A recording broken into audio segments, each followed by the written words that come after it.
오늘 우리에게 주시는 하나님의 말씀을 같이 읽겠습니다.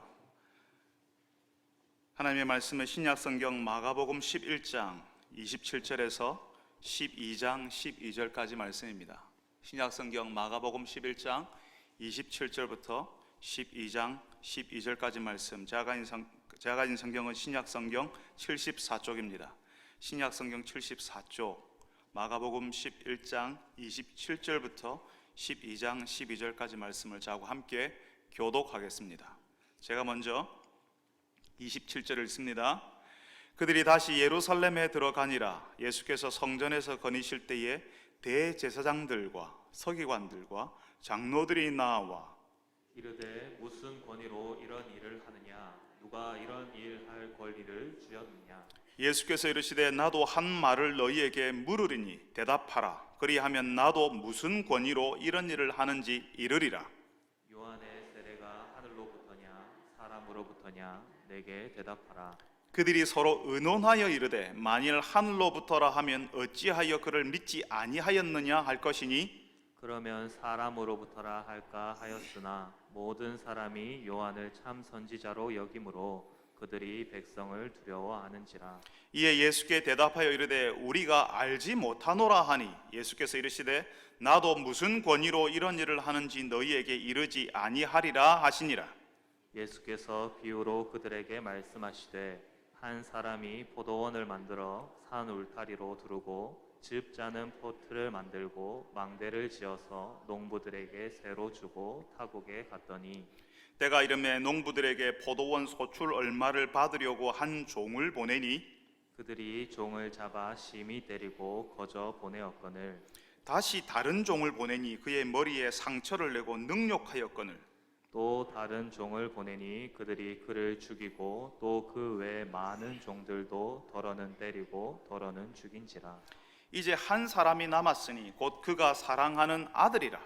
최후로 이를 보내며 이르되 내 아들은 존대하리라 하였더니 그 농부들이 서로 말하되 이는 상속자니 자 죽이자. 그러면 그 유산이 우리 것이 되리라 하고 이에 잡아 죽여 포도원 밖에 내 던졌느니라. 포도원 주인이 어떻게 하겠느냐? 와서 그 농부들을 진멸하고 포도원을 다른 사람들에게 주리라. 너희가 성경에 건축자들이 버린 돌이 모퉁이의 머릿돌이 되었나니 이것은 주로 말미암아 된 것이요 우리 눈에 놀랍도다 함을 읽어보지도 못하였느냐 하시니라. 같이 읽습니다. 그들이 예수의 이 비유가 자기들을 가리켜 말씀하심인 줄 알고 잡고자 하되 무리를 두려워하여 예수를 두고 가니라. 아멘. 사랑하는 주님, 이제 저희들이 다시 한번 주의 말씀을 들으려 합니다. 우리의 정신을 맑게 하여 주시고 우리의 귀를 열어 우리의 눈을 열어 하나님께서 말씀하시는 이 말씀을 듣게 하시고 깨닫게 하시고 그 말씀 앞에서 우리는 어찌해야 하는가 생각하며 고민할 수 있게 하여 주옵소서. 예수님의 이름으로 기도합니다. 아멘. 예전에 제가 가르쳤던 청년이 있었는데요. 그 친구가 교회 다니고 하나님 믿는 것을 그 집안 어른들이 싫어했어요. 농사를 짓는 집이었는데 농사철에는 주일 예배 한번 드리러 오려면요 정말 사투를 벌여야 했습니다. 그러니까 주일 예배 한번 드리러 오는 그 시간이 보통 시간이 아닌 거예요. 그 친구에는 엄청난 시간, 엄청난 희생을 감수하고 한번 드리는 특별한 시간이었다는 거죠. 그러니까 그냥 아무 생각 없이 드리는 예배일 수가 없었습니다. 예배에 집중하는데요 찬송해도 눈물이고 기도할 때도 눈물이고 말씀을 들을 때도 그냥 눈물이에요. 생각해보면 참 귀한 친구였습니다. 근데 여러분 그 청년의 부모님 입장에서 보면요 교회 가지 말라고 반대하던 그 청년의 부모님 입장에서 보면요 어디서 듣도 보도 못한 예수라는 잡것이 우리 딸 혼을 빼앗아 갔다고 느끼는 거죠. 멀쩡하게 잘 살고 있는데 이때까지 아무 문제 없었어요. 예수라는 분이 나타나기 전까지는 아무 문제 없었어요. 멀쩡하게 잘 살고 있는데 어느 날 예수라는 인간이 우리가 사는 세상 그 가정에 들이닥쳐가지고 평지풍파를 일으키고 있다고 생각하는 거죠. 예수만 없었으면 우리 딸에게 교회 가보라고 예배 드려보라고 하는 예수 믿는 그 인간들이 나와서 이야기만 안 했어도 우리 딸하고 이렇게 갈등도, 가정에 이런 극심한 혼란도 없었을 텐데 저 예수 때문에 우리 가정이 이렇게 되었다고. 그래서 내가 예수 만나기만 하면 예수 믿는 것들은 그냥 이렇게 가만히 안 둔다라, 이렇게 생각한다는 거죠. 예수님 때문에 멀쩡하게 잘 돌아가는 가정이 잘 안 되고 그 딸에게 평지풍파가, 그 딸의 인생에 평지풍파가 일어났다라고 그 부모들은 걱정을 하는 겁니다. 우리에게는 적어도 예수 믿는 것을 반대하는 가정에서 나오는, 예배드리러 나오는 그 청년에게는요, 예수님이 너무 좋고 너무 감사하고 너무 감격스러운데 그 예수님을 모르는 사람들에게는요, 멀쩡한 딸의 인생을 흔들어 버리는, 멀쩡한 가정을 풍지평파를 일으키는 굉장히 불편한 존재라는 거죠. 오늘 우리가 읽은 말씀에 예수님 때문에 굉장히 불편한 사람들이 나와요. 대제사장들, 서기관들, 장로들이 성전에 계시는 예수님을 찾아왔다고 이야기합니다. 예수님이 너무 불편했어요. 이 예수만 없으면, 이 예수만 가만히 있으면 만사가 평탄할 텐데 이 예수 때문에 세상 시끄럽다고 예수님을 찾아온 겁니다. 여러분 기억하시죠? 지난주에 예수님께서 예루살렘 성전에 들어가셔서요, 성전에서 장사하는 사람들의 상을 다 엎어버렸어요. 돈 바꾸는 사람들의 상을 다 엎어버렸어요. 내 집은 만민이 기도하는 집이라 했는데 너희는 강도의 소굴을 만들었다 하시면서요. 그러니까 예수님이 그 상을 엎어버리시고 장사꾼들을 쫓아냈다는 소식이 이 대제사장들, 서기관들, 장로들에게 들어가지 않았겠습니까? 그러니까 그걸 듣고는요 엄청 흥분했을 거예요. 그 예수라는 사람 가만두면 안 된다고 서로 이야기했을 겁니다. 어디서 듣도 보도 못한 것이 와가지고 성전 질서를 어지럽힌다고, 평화로운 성전에 평지풍파를 일으킨다고 그렇게 이야기했을 겁니다. 근데 마침 예수님이 다시 성전에 들어왔잖아요. 그러니까 대제사장들과 서기관들과 장로들이 다, 표현을 이렇게 죄송합니다, 때로 몰려왔어요. 다 몰려왔어요. 그래 누군지 얼굴이라도 한번 보자, 도대체 무슨 빽이 있어서 그러는지 한번 물어나 보자 하면서 다 몰려온 거죠. 그리고 예수님을 보자마자 묻습니다. 따져서 묻습니다. 무슨 권위로, 네가 무슨 권위로 이런 일을 하냐? 누가 이런 일할 권리를 줬냐? 당신 도대체 누구냐? 도대체 무슨 권리로 성전에서 그런 난동을 부렸냐? 이렇게 말하는 겁니다. 여러분, 그럼요, 예수님이 누구신지 이제는 좀 선명하게 밝히시면 되잖아요. 하나님이 보내신 그리스도라서, 구원자라서 이런 일을 한다, 하나님이 집인 성전을 이런 식으로 이용하는 것을 도저히 보고 있을 수 없어서 그랬다, 이렇게 말해버리시면 되거든요. 그 성전이 누구 건데요? 그 성전이 누구를 향한 건데요? 하나님의 아들이신 예수님께서 그러실 수 있죠. 그러면 아주 분명하게 대제사장들과 서기관들과 장로들이요, 예수님이 그런 분이야 라고 알게 되잖아요. 적어도 예수님을 다시 보게 되잖아요. 그런데 예수님께서는 무슨 권위로 이러냐라고 묻는 질문에 대답을 안 하십니다. 우리는요, 하나님이 하시는 방식이 어떨 때 참 이해 안 될 때가 많아요. 종종 그런 생각 안 해보셨어요? 뭐 복잡하게 하실 필요 있습니까? 하나님 그냥 하나님이 사람들 눈에 딱 띄게 확 나타나서 내가 하나님이다 하시면 게임 끝이잖아요. 그러면 사람들이 다 하나님 믿을 텐데, 우리가 전도하러 다니지 않아도 될 텐데, 다 하나님께로 알아서 몰려올 텐데, 예수 믿는 거 반대하는 가정에서 나오는 그 청년도 어른들에게 그렇게 구박 안 받으면서 신앙생활 할 수 있을 텐데, 심지어는 그 부모들이 아이고 우리 딸 신앙생활 더 열심히 해라 이렇게 할 텐데, 하나님만 제대로 해주시면 모든 게 다 편할 텐데, 하나님이 한번 내가 하나님이다 하고 한번 딱 나타나 주시면 사람들이 꼼짝도 못할 텐데 근데 하나님께서요 그렇게 하지 않으세요. 이상하게도 하나님께서는 우리 다 알고 있는데 그렇게는 일을 하지 않으세요. 여기서도 예수님께서는 하나님께서 보내셔서 왔다 하시고 그 대제사장들, 서기관들, 장로들 눈앞에 하나님의 아들이라고 하는 표적, 기적 딱 보여주시면 그냥 끝이에요. 그런데 예수님께서는 그렇게 시원하게 보여주지 않습니다. 당신 누군데 무슨 권리로 이런 일을 하냐고 따져 묻는 그 사람들에게 예수님께서 오히려 질문하십니다. 이 질문에 대답하면 나도 이야기해 줄게. 이 질문에 대답하면 나도 무슨 권리로 이런 일을 하는지 내가 알려줄게. 이렇게 이야기하시는 거예요. 얼마나 답답해요. 그 질문이란 게요, 세례 요한의 세례가 하늘로부터냐 사람으로부터 왔냐 뭐 이런 걸 물으세요. 사실 여기 있는 대부분들이 여기에 관심 없어요. 그죠? 아마 여기 있는 분들 중에는요, 세례 요한을 기억하는 분들도 별로 많이 없을 거예요. 사실 우리는 이 사람을 잘 모르지만 그 당시 사람들에게는 굉장히 중요한 사람이었고 유명한 사람이었어요. 이 세례 요한이 틀림없는 하나님의 사람이라고 그 당시 사람들은 다 알고 있었거든요. 이 사람이 하나님이 보내시지 않으셨으면 그 많은 유대인들이 세례받으러 저 멀리 광야에까지 나오지 않았을 겁니다. 여러분 혹시 제가 이전에 세례 요한에 관한 말씀을 전한 적이 있었는데요, 혹시 기억나시는지 모르겠습니다.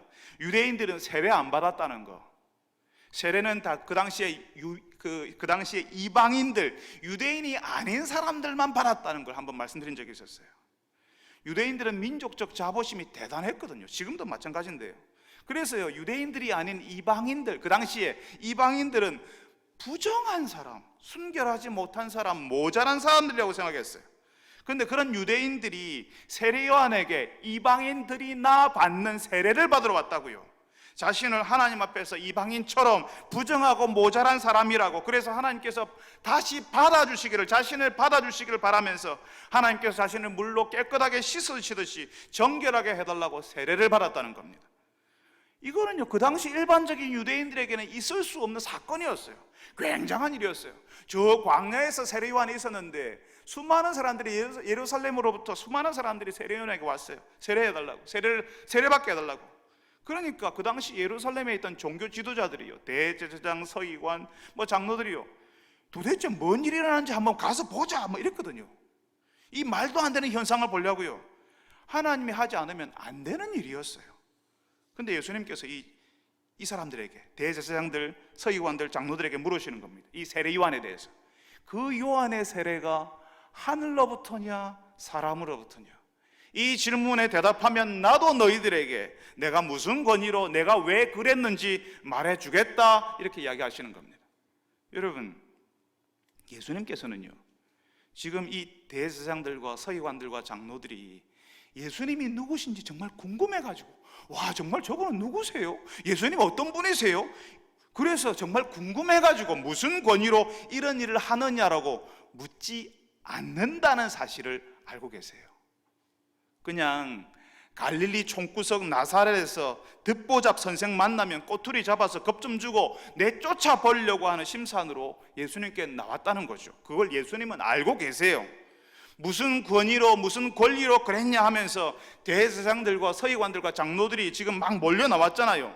그 몰려 나온 모습을 딱 보면요, 보통은 그 당시에 그 시대에 그런 권력자들이 막 몰려오면요, 보통 사람들은요, 아이고 이거 잘못 건드렸다, 아이고 잘못했습니다, 죄송합니다 하고 고개 숙이고 그냥 보통 물러가요.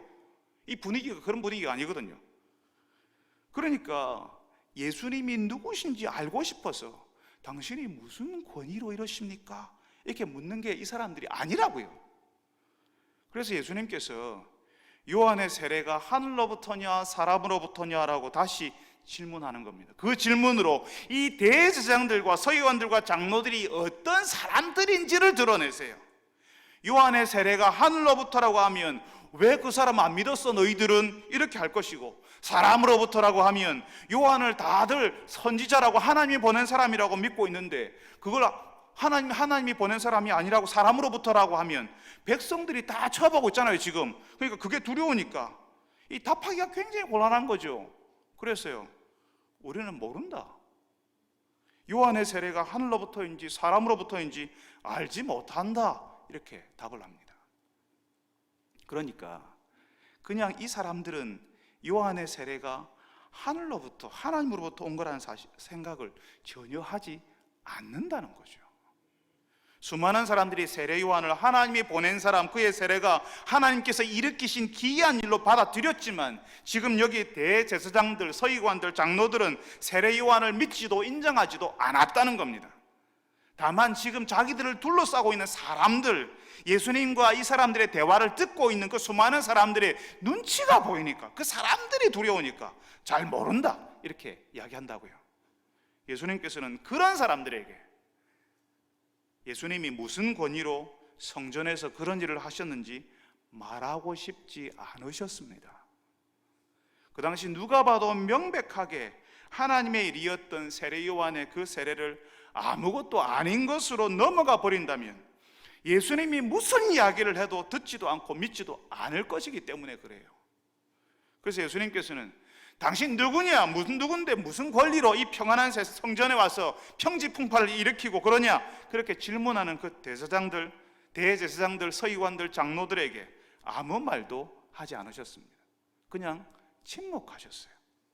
예수님을 알아보지 못하는 그 사람들에게 우리는 예수님을 알아보도록 말씀하시고 보여주시고 이러면 참 좋을 것 같은데, 예수님 반대하는 그 사람들에게는 더더욱 더 확실하게 선명하게 보여주시면 좋을 것 같은데, 당신 누군지 말해봐라, 예수 정말 당신 누구냐? 이렇게 말하는 그 사람들에게는 오히려 침묵하신다는 거죠.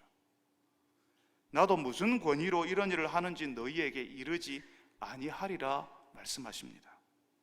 여러분, 하나님께서 참 우리 생각과 다르세요. 우리는 하나님이 참 마케팅을 모르신다, 광고와 자기 홍보의 시대에 하나님께서 좀 적극적으로 자기를 드러내시면 좋을 것 같은데 왜 그렇게 하시지 않는지 모르겠다라고 우리는 정말 그렇게 생각해요. 하나님을 모르는 사람, 심지어는 반대하는 사람들 코가 좀 납작해지도록 희한하고 놀라운 모습으로 딱 나타나셔서 말씀하시면 속이 후련해질 텐데 하나님께서는 그렇게 하지 않으신다고요. 우리가 믿는 하나님은, 하나님 어디 있냐? 내 눈에 한번 보여봐라. 그럼 내가 믿을게. 봐, 안 나타나잖아. 하나님 없지? 그렇지. 하나님, 예수 뭐 이런 거 없는 거야. 쓸데없는 거 믿고 있어. 이런 사람들에게 하나님 당신을 철저하게 가리시고 숨기시는 하나님이세요. 우리가 믿는 하나님은 하나님을 기대하고 바라는 사람, 하나님 앞에서 자신을 돌아보고 자신의 옛날을 내려놓으려는 사람들에게 자신을 드러내시는 하나님이십니다. 하나님을 의지하고 기대려고 하는 사람들에게는 하나님 당신을 조금씩 보여주세요. 발장 끼고 하나님 한번 나타나 보세요 하는 사람들에게는 오히려 철저하게 숨어버리시고 가리는 분이십니다. 지금도 하나님을 기대하지 않고 나와 있는 사람들에게 하나님께서는 침묵하실 겁니다. 그렇지만 하나님을 기대하고 바라보는 사람, 하나님의 은혜를 구하는 사람들에게 말씀하시는 하나님, 자신을 드러내시는 하나님으로 나타나실 것입니다. 혹시 여러분 주변에 여러분 가족이 예수를 믿고 따르는 중에, 그 예수님을 믿고 따르는 중에 그 삶이, 그 마음에, 그 생각에 변화가 일어나고 있다면 혹시 그 변화가 하나님이 일으키신 것이 아닐까? 하나님께서 저 사람의 인생에게, 저 사람에게 무슨 일을 하고 계신 게 아닐까라고 한번 자세히 바라봐 보세요. 하나님이 하시지 않으셨을까 하고 하나님을 떠올리고 바라보고 있는 사람들에게 하나님께서 일하시는 것이 선명하게 보이기 시작할 겁니다. 하나님이 아니시면 될 수 없고 하나님이 아니시면 할 수 없다는 사실을 보게 될 거예요. 이거는 안 되는 일이라는 사실을 자세히 이제 들여다보기 시작하면 보이기 시작한다는 겁니다. 예배의 자리에 나와서 겸손하게 하나님의 말씀을 들어보고자 하는 이들에게 하나님께서는 지금도 말씀하십니다. 내 마음을, 그냥 아무것도 안 했던 그 말이, 아무것도 그냥 평소처럼 주일마다 들었던 그 말씀인데 그 말씀이 어느 한 날 내 마음을 두드리고 그 말씀 때문에 내 지나간 삶이 보이기 시작하고 내 아팠던 상처가, 나의 불안했던 그 마음이, 내 부끄러웠던 과거와 죄가 생각나기 시작하는 거예요. 나의 죄가 보이고 하나님 앞에서 한없이 부끄러운 내 모습이 보여야 하나님의 은혜를 기대하고 그 용서하시고 받아주시는 은혜를 의지하기 시작하는 겁니다. 그제서야 하나님을 간절하게 바라보기 시작하는 거죠. 하나님의 말씀을 들으려고 하는 사람들에게, 듣겠습니다, 듣고 싶습니다라고 하나님 앞에 고개를 숙이는 사람들에게, 그 사람들에게 일어나는 일이에요. 듣지 않으려는 사람들에게는, 하나님의 말씀이 안 들리는 사람들, 안 들으려고 하는 사람들에게는 무슨 자다가 봉창 두드리는 소리야, 무슨 그런 황당한 소리야, 이렇게 할 거예요. 여러분, 예수님께서는 믿지도 듣지도 않으려는 대제사장들, 서기관들, 장로들에게는 침묵하셨습니다. 그렇지만 예수님을 따르는 제자들에게는 예수님이 누구신지, 어떤 권위를 가지신 분이신지 말해주시고 보여주셨어요. 그래서 그 인생에, 그 가정에 평지풍파가 일어나도 예수님을 따르는 겁니다. 누군지 알기 때문에 그래요. 사랑하는 여러분들이 하나님의 말씀을 안 듣는 사람이 아니라 듣는 사람 되시기를 바랍니다. 하나님의 말씀을 들을 때 어떤 일이 일어나는지 아는 사람, 그래서 계속 그 말씀 듣기로 작정하는 사람, 인생의 가정에 평지풍파가 일어난다 해도 그 말씀 앞에서 위로를 얻고 평안을 누리는 분들이 다 되시기를 바랍니다. 하나님을 의지하지 않고 예수님의 말씀을 들으려고 하지 않았던 이 대제사장, 서기관, 장로들, 이 똑똑하고 당대의 지도자들이었던 사람들에게 예수님이 이야기를 하나 해주세요. 왜 이 사람들이 들으려고 하지 않는지 그 이유를 이 이야기를 통해서 말씀하시는데요, 이 이야기가 좀 충격적이에요. 전혀 상식적이지 않다는 겁니다. 오늘 우리가 읽은 말씀에 12장부터 나오는 이야기가 있잖아요. 한 사람이 포도원을 만든 이야기, 산 울타리를 두르고 즙자는 틀도 만들고 망대를 지어서 농부들에게 세를 주고 타국에 갔다라고 이야기합니다. 보통 포도나무에 열매가 맺히려면 4년쯤 기다려야 된대요. 그래서 열매 맺을 때쯤에 한 4년쯤 지나서 이제 타국에 있는 그 주인이요, 그 포도원에서 나온 열매 소출 얼마를 얻으려고 한 종을 보냈다는데, 그 포도원을 맡았던 그 농부들이 주인이 보낸 종을 잡아서 때리고 빈손으로 보냈다는 겁니다. 그래서 그 주인이요, 다시 다른 종을 보냈어요. 그러니까 이번엔 이 종의 머리에 상처를 내고요, 그러니까 사실은 이 완곡한 표현인데 머리를 잘라버렸다는 표현으로도 이해할 수 있습니다. 이 종을 능욕했다라고 이야기해요. 그래서 주인이 이게 이해가 안 되는데 종을 또 보냈대요. 그러니까 이번에는 그 종을 분명하게 죽이고 그 외에 다른 종들도 더러는 때리고 더러는 죽였다, 이렇게 이야기합니다. 여러분, 지금 예수님이 해주시는 이 비유, 이 이야기가요, 여러분 들어보시니까 전혀 상식적이지 않잖아요. 너무나도 기이하고 이상한 이야기예요. 그 농부들이 주인이 처음 보낸 종에게, 그 처음 종에게 해코지를 했을 때부터 상식적인 주인이라면 어떻게 해야 돼요? 그냥 그 농부들, 내가 보낸 종에게 해코지를 했던 종이라면 그냥 그 농부들 다 내쫓아 버리고 그 책임을 물었어야 되죠. 어디 감히 주인이 보낸 종에게 해코지를 해? 주인이 보낸 종에게 그렇게 했다는 말은요, 주인을 업신여긴다는 말이고 주인에게 함부로 한다는 이야기죠. 이런 농부들은 가만히 두면 안 되거든요. 그런데 오늘 말씀, 주인이 어떻게 했다고요? 다시 종들을 보냈답니다. 보내고 또 보내고 또 보내고 더 많이 보냈다고요. 주인이 보낸 종들을 함부로 대한 농부들을 다 쫓아버리고 벌을 줘야 되는데, 사람들을 보내서 또 보내서 설득하고 주인이 이렇게 말씀하시더라, 주인이 이렇게 해달라 하시더라, 이렇게 했다 하시더라, 이렇게 하는 거예요. 여러분, 그런 주인을 보신 적이 있으세요? 그런 사람 만나보신 적 있으세요? 정말 상식적이지 않아요. 이건 말도 안 되는 이야기예요. 그런데 더 말이 안 되는 것은 그렇게 많은 종들을 보내었는데도 똑같은 일이 벌어지니까 이제는 마지막으로 누구를 보낸다고요? 그가 사랑하는 아들을 보낸대요. 주인이 사랑하는, 여기 성경에 나와 있어요. 주인이 사랑하는 아들이라고 되어 있어요. 그냥 아들이 아니라 주인이 사랑하는 아들을 보냈다라고 얘기해요. 어떤 기대를 하면서? 내 아들은 존대하리라. 내 아들을 보내는데 내 아들만큼은 존대할 거야. 내 아들만큼은 이 사람들이 그렇게 함부로 하지 않을 거야. 12장 6절에 이렇게, 이 바보 같은 주인이 세상에 어디 있습니까? 자신의 종들을 잡아 죽이는 악한 농부들 사이로 누구를 보낸다고? 자신의 사랑하는 아들을 보낸다 하지 않습니까? 몰라도 이렇게 모르는 주인이 어디 있습니까? 그 주인은 여전히 자신의 포도원을 맡긴 그 농부들에게, 그 농부들을 믿고 있는 거죠. 그 농부들은 주인의 종들을 때리고 죽이고 하는데 정말 순진한 건지 어리석은 건지 그 농부들을 믿어주는 거예요. 그 농부들에게 다시 가는 거죠. 그리고 아들을 보내는 겁니다. 자신의 사랑하는 아들을 보내는 거죠. 여러분, 지금도 하나님께서 그런 방식으로 일을 하세요. 하나님께서 무섭게 확 나타나가지고, 야 너희들, 이렇게 우리에게 겁을 줘서 무섭게 만들어서 하나님께로 돌아오게 하는 방식이 아니라, 하나님의 사람들을 보내시고 또 보내시고, 하나님께서 이렇게 하셨습니다, 이렇게 말씀하셨습니다, 또 보내시고 또 설득하시고, 그런 방식으로. 그러니까 전도라고 하는 아주 미련한 방법을 사용하셔서 사람들을 하나님께로 이끌어 오시는 겁니다. 여러분, 지금 이 시대의 사람들이 알아야 할 게 있어요. 종종 사람들이 그런 말을 하거든요. 예수님이 전해지기 전에, 예수님이 오시기 전에 살았던 사람들은 그럼 어떻게 되냐고, 그 사람들 다 지옥 가냐고, 그 사람들은 하나님에 대해서, 예수님에 대해서 들어보지도 못하지 않았냐고, 기회조차 없지 않았냐고 핏대를 높이면서 하나님의 불공평함에 대해서 말하는 사람들이 있어요.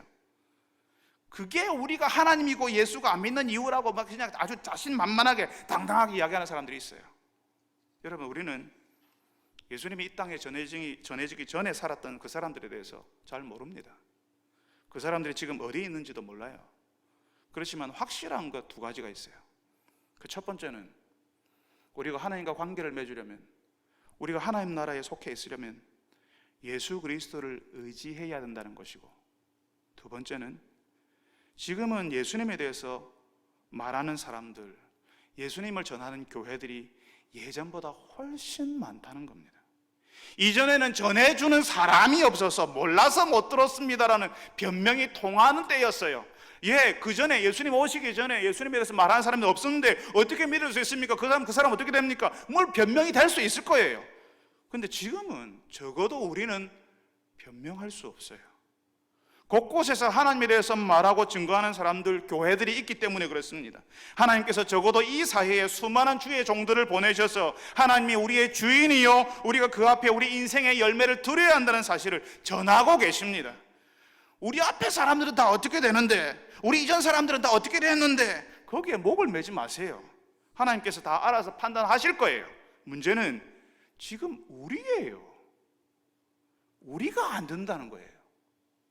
우리가 들어도 받아들이지 않고 받아들였다 해놓고 우리 인생의 열매를 하나님께 돌려드리지 않는다는 겁니다.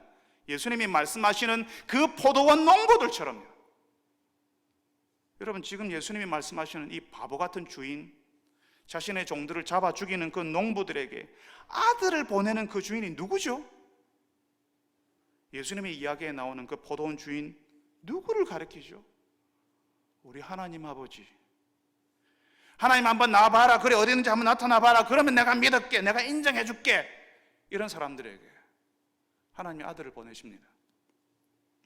도대체 자기가 무슨 말을 하고 있는지도 몰라요. 이 온 우주의 창조자, 만유를 통치하시는 하나님께서 그냥 가만히 내버려 두시니까, 하나님이 가만히 있으니까 가만히로 보이는 거죠. 우리가 나오란다고 하나님이 나오셔야 돼요? 하나님 왜? 우리가 뭐라고?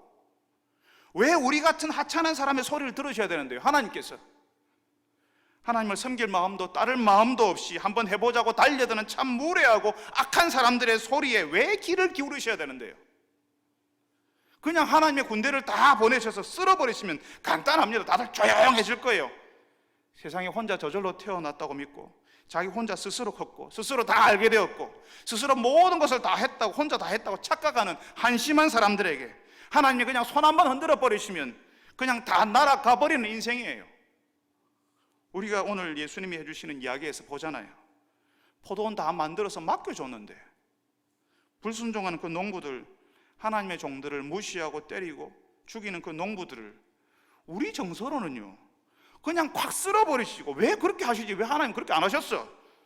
주인의 위엄을 세우는 것이 맞다라고 생각하잖아요. 그런데 예수님이 알려주시는 하나님은요 그렇게 하지 않으세요. 사람들을 보내어서 설득하고 다 이러세요. 주인 오라 그래, 하나님 나와봐라 그래 소리치는 그 악한 사람들에게 하나님의 사람들을 또 보내십니다. 그렇게 해도 안 들으니까 다시 하나님의 사랑하는 아들을 보내시는, 정말 이해할 수 없고 말도 안 되는 분이 그 무례하고 악한 사람들에게 당신의 사랑하는 아들을 보내시는 그런 말도 안 되는 분이 하나님이세요. 그런 하나님의 진심을, 그런 주인의 진심을 사람들이 알아줬나요? 아니에요. 그렇지 않습니다. 오늘 말씀에는요, 이야, 이 아들이 상속자니까 죽이자. 그러면 그 유산이 우리께 될 거야. 그 당시에 3년 그 자리에 거주하면서 자기들이 사용했으면요 3년 동안 자기 소유, 그 사람의 소유를 인정해주는 그런 법이 있었어요. 저 상속자만 죽으면 이제 이 포도원 우리께 되는 거야, 이렇게 하는 거죠. 상속자를 죽이고 맡겨준 그 포도원까지 뺏으려 하는 겁니다. 여러분, 하나님을 떠난 사람들이 이런 방식으로 하나님을 대항해요. 자기 소유권을 주장하는 거죠. 짓거려요. 여러분 예전에 이제 내일 군대 가는 우리 아들이 있는데요. 우리 아들이 아주 어릴 때 그랬어요. 한번 말씀드린 적이 있는데요. 이 유명한 그 농 어디 회사에 나온 새우 과자 있잖아요, 그죠? 그 과자 딱 담아줬는데 제가 하나 딱 먹으려니까 손을 팍 치면서 내 거야 하고 저를 딱 째려보는데, 와, 그 눈빛이 아들의 눈빛이 아니에요. 그 새우 과자 누가 사줬을까요? 예. 근데 손을 딱 치고 내 거야 하고 딱 쳐다보는데요. 자신의 게 아닌데 주어진 것인데 자신의 것처럼 처음부터 내 거였던 것처럼 주장하고 집착해요. 그걸 가지기 위해서는 무엇이라도 합니다. 하나님을 우습게 여기고 그걸 주신 분을 기억을 못하는 거죠. 하나님을 우습게 여기고 하나님 말씀 안 들으려 해요. 하나님 나와보라 그래. 교만이 하늘을 찌릅니다. 하나님이 내가 오랄 때 오고 가랄 때는 가는 분으로 생각해요. 하나님이 자기가 보기 안 보이면 봐 없잖아, 하나님 없는 거잖아. 그래서 자기 인생에 그 마음에 하나님을 지워버리죠. 마치 농부들이 상속자 주인의 아들을 죽이는 것처럼 하나님을 자신의 마음에서 죽여버리고 이 세상의 주인이 되어서 살아가려고 하는 겁니다. 자기 인생의 주인이 자기가 자기라고 생각하는 거죠.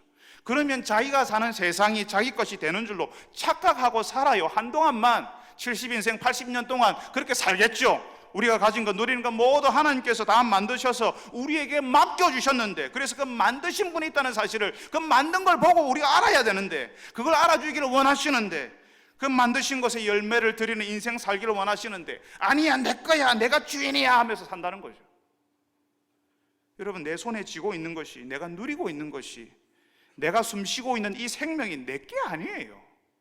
하나님께서 우리에게 누리라고 우리에게 주신 거예요.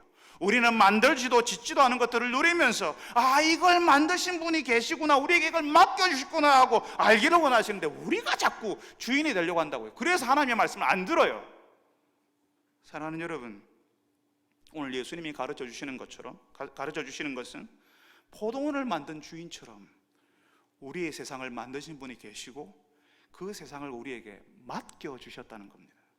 우리가 누리는 것, 그걸 우리 손에 쥐고 있으니까, 내가 쥐고 있으니까 내 것이라고 착각하는데 내 것이 아니라 하나님께서 내 손에 쥐어주셨다는 사실을 알고 내 손에 든 것을 보면서 하나님을 기억하는 분들이 되시기를 바랍니다.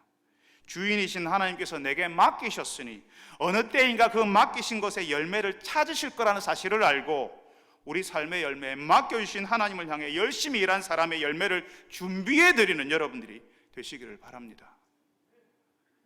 예수님께서는 주인이 내 아들은 존대하리라 하고 보낸 그 아들이 악한 농부들에 의해서 죽임당한다는 이야기를 해주셨어요. 바로 그 예수님의 이야기에서처럼 예수님이 실제로 죽임을 당하십니다. 예수님 앞에 어떤 일이 기다리고 있는지를 지금 미리 말씀하시는 거죠. 악한 농부들에게 허무하게 죽는 그 아들, 존대받아야 하지만 전혀 존귀함을 얻지 못하고 죽어서 포도원 밖으로 내던져지는 그 아들이 어떤 분이신지를 예수님께서는 성경 말씀을 인용해서 우리에게 말씀해 주십니다. 건축자들이 버린 돌이 모퉁이의 머릿돌이 되었나니 이것이 주로 말미암아 된 것이요 우리 눈에 놀랍도다. 여러분, 건축하는 사람들 전문가들이잖아요. 저 전문가들이, 건축을 잘 아는 사람들이 이 돌 필요 없는 거래요. 필요 없는 거라서 버렸어. 근데 그 돌이 그 건축물에서 가장 중요한 돌이었다는 사실이 나중에 입증이 된다는 거죠. 건축을 잘 안다고 하는 건축자들이 쓸모없다고, 필요 없다고, 없어도 된다고 버렸던 그 돌이 건축물에서는 없어서는 안 되는 돌, 중요한 돌이 된다는 겁니다. 그 돌이 누구를 가리킨다고요? 예수님. 그 예수님이 모퉁이의 머릿돌이 되셨다라고 이야기하는 겁니다. 그러면 여러분, 모퉁이의 머릿돌이 뭔데요? 여러분, 벽과 벽이 어디서 만나냐면요, 모퉁이에서 만나요. 벽과 벽이 만나는 모퉁이, 그 모퉁이에서 서로 벽이 계속 만날 수 있도록 지탱하고 이어주는 역할을 하는 돌이 있는데 그 돌이 바로 모퉁이의 머릿돌이라는 겁니다. 저는 한옥 건축을 잘 모르는데, 물론 건축 전체를 잘 몰라요. 근데 제가 한옥을 짓는 분에게 이야기를 들었어요. 한옥 건축에 있어서 가장 중요한 것이 대들보라고 이야기하더라고요. 그래서 우리는 다 대들보에 굉장히 중요한 거라고 다 알고 있잖아요. 한옥은 기와 지붕 무게가 엄청나게 무거웠어요. 집 전체를 내리누르는 방식으로 그 건축물을 지탱을 한답니다. 그러니까 그 기와 지붕의 무게를 견뎌내야 될 큰 나무가 있어야 되는데 그게 대들보라는 거죠. 중간에서 딱 그 전체 무게를 딱 떠받치는 거죠. 그 나무가 중요해서 그 나무를 대들보라고 부른다는 겁니다. 반면에 성경시대의 건축에 있어서 중요한 부분은 바로 이 모퉁이의 머릿돌이었다는 겁니다. 벽이 벽을 만나게 하고 그 벽을 연결하는 돌처럼 예수님께서 하나님과 사람을 만나게 하고 그 하나님과 사람이 계속 교제하는 관계 속에 있을 수 있도록 만들어주시는 분이라는 거죠. 예수님 때문에 하나님께서 우리를 만나시고, 우리가 대단해서 우리를 만나시는 게 아니라 예수님 때문에 하나님께서 우리를 만나세요. 예수님 때문에 우리는 하나님의 사랑받는 자녀가 되는 겁니다. 우리는 하나님의 나라를 경험하고 하나님 나라에 들어가는 것도 예수님 때문이에요. 우리가 예배를 드리는 순간에도 하나님께서 우리의 예배를 받으시는 이유가 예수님 때문입니다. 하나님의 사랑하는 그 아들 예수님 때문에 우리가 하나님 앞에 나올 수 있고 예배 드릴 수 있고 하나님을 향해서 우리 아버지라고 부를 수 있는 겁니다. 사람들이 이 예수님을 그렇게 중요하게 생각하지 않아요. 그냥 교과서에 옛날에 배웠던 4대 성인 중에 하나, 그냥 좋은 선생님, 착한 일하라고 우리에게 가르쳐주는 그런 선생님 정도로 압니다. 내가 열심히 살면, 내가 열심히 하면 내가 이 세상 소유할 수 있지, 내가 가질 수 있지, 그렇게 살아요. 내가 착하게 살면, 살면서 다른 사람들 해코지 안 하고 좀 도와주고 살면 하나님이 알아서 나를 천국으로 인도하지, 데려다 줘야 되지, 당연히 내가 이렇게 살았는데, 이렇게 생각해요. 그렇지만 하나님이 보내신 아들 예수님이 무슨 일을 하셨는지, 그분이 어떤 분인지, 어떤 중요한 일을 하셨는지를 모르는 거죠. 자신의 인생에, 그 마음에 필요 없는, 별 중요하지 않은 분으로 생각해요. 건축자들이 버린 돌, 내 인생에도 버리고 내 마음에서도 예수님 버리는 거예요. 쓸모없는 분이라, 좀 참견 좀 하지 말라고, 내가 알아서 다 한다고, 내가 주인이라고. 대제사장들, 서기관들, 장로들이 예수님을 버리는 돌, 쓸모없는 돌, 자신들의 인생과 신앙에 필요 없다고 생각했던 것처럼 지금도 많은 사람들이 예수님을 자신의 인생의 가장 중요한 분으로 여기지 않습니다. 자신의 가정과 사업장에 가장 필요한 분으로 생각하지 않아요. 그저 필요 없다, 쓸데없다고. 잘해봐야 일주일에 한번 기억해서 주일 예배 나올 때 예수님 하고 이렇게 나오는 사람들이에요. 거들떠보지 않는 거죠. 평소 내 인생에 있어서 예수님이 중요한 분이 아니에요. 쓸데없다고 생각을 해요. 그분이 가장 중요한 분인데 그분을 그냥 쓸데없는 거, 필요 없는 돌로 여기는 거죠.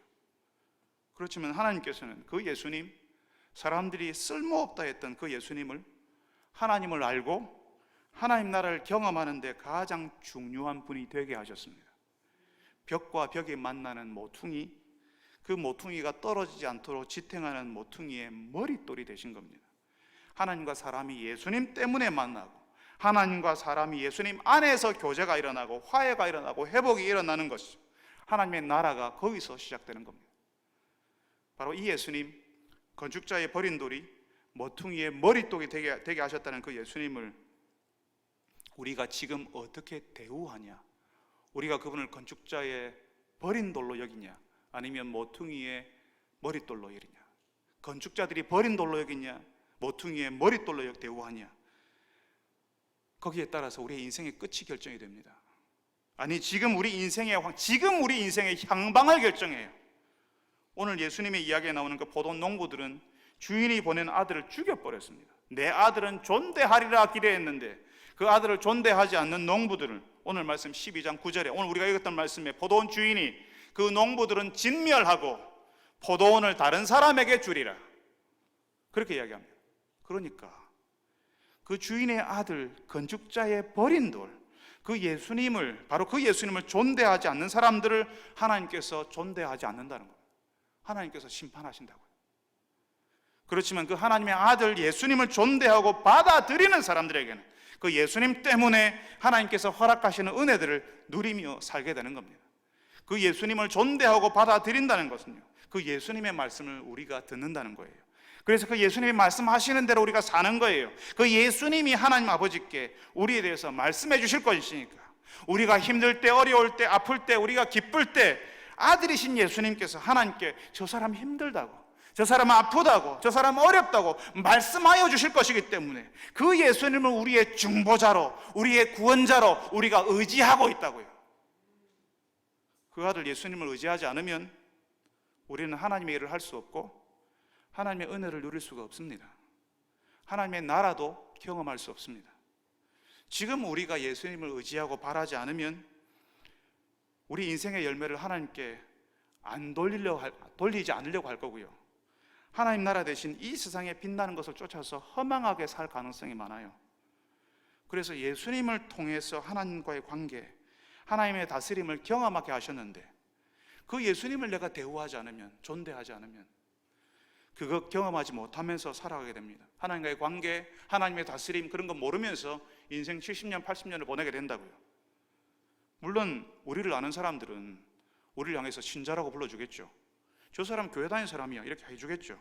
주일이면 다른 데 가지 않고 교회 가니까 성도라고 불러줄 거예요. 그렇지만 예수님을 오늘도 의지하지 않는 사람에게 하나님의 나라는 경험할 수 없는 희한한 일이 되고요, 하나님이 일을 하는 것도 사라지게 되는 거예요. 오늘 우리가 읽은 말씀 9절에 주인의 아들 예수님을 존대하지 않는 사람들에게 어떻게 하시는지 알려주시잖아요. 포도원 주인이 어떻게 하시겠느냐, 와서 그 농부들을 진멸하고 포도원을 다른 사람들에게 주리라. 그걸 요한계시록에서는 이렇게 기록해요. 이렇게 표현해요. 계시록 2장 5절에 촛대를 옮기리라. 하나님의 불을 꺼뜨리지는 않으세요. 그런데 그 불을 머금고 있는 그 촛대를 옮겨버리시는 거예요. 하나님의 불은 이 땅에서 계속 타오르게 하십니다. 하나님의 불은 꺼지지 않는데 그 불을 간직한 초와 촛대는 다른 곳에서 일어나도록 하시는 거죠.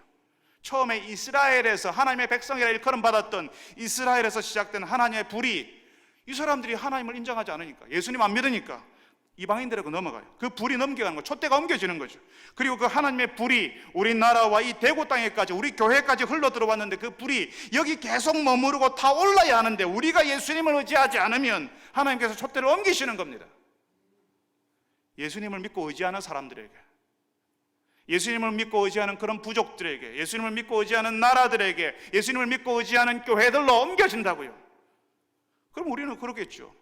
우리는 10년 전에, 20년 전에 우리가 이런 일을 했다고, 50년 전에 우리는 이런 교회였다고, 30년 전에 우리는 그런 열심도 가졌다고 옛날 이야기 하겠죠. 그런데 지금은요, 여러분, 교회는 박물관이 되면 안 됩니다. 과거에 그런 일을 했던 것 중요하지만 지금 예수님을 의지하고 하나님의 일을 감당하고자 하는 소원을 가져야 되는 거죠. 사랑하는 여러분, 하나님의 말씀을 듣는 사람들, 그래서 예수님을 존대하는 사람들에게는 하나님의 은혜, 하나님의 다스림을 누리며 살도록 하셨습니다.